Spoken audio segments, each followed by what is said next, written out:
وہ ایک دن اپنی گدی سے اٹھے، بیٹھک بند کی، اپنے بیٹوں سے سرمایہ لیا اور گارمنٹس کی ایک درمیانے درجے کی فیکٹری لگا لی۔ انہوں نے اس فیکٹری میں 500 خواتین رکھی، خود اپنے ہاتھوں سے یورپی خواتین کے لیے کپڑوں کے نئے ڈیزائنز بنائے، یہ ڈیزائن یورپ بھجوائے، باہر سے آرڈر آئے اور حاجی صاحب نے مال بنوانا شروع کر دیا۔ یوں ان کی فیکٹری چل نکلی اور حاجی صاحب دونوں ہاتھوں سے ڈالر سمیٹنے لگے۔ دنیا میں اس وقت گارمنٹس کی کم و بیش 2-3 لاکھ فیکٹریاں ہوں گی اور ان فیکٹریوں کے اتنے ہی مالکان ہوں گے، لیکن ان 2-3 لاکھ مالکان میں حاجی صاحب جیسا کوئی دوسرا کردار نہیں ہوگا۔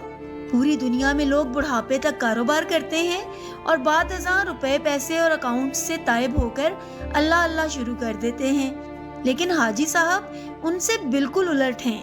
انہوں نے 35 سال کی عمر میں کاروبار چھوڑا، اللہ سے لو لگائی، لیکن جب وہ اللہ کے قریب ہو گئے تو انہوں نے اچانک اپنی آباد خانقاہ چھوڑی اور مکروہات کے گڑھے میں چھلانگ لگا دی۔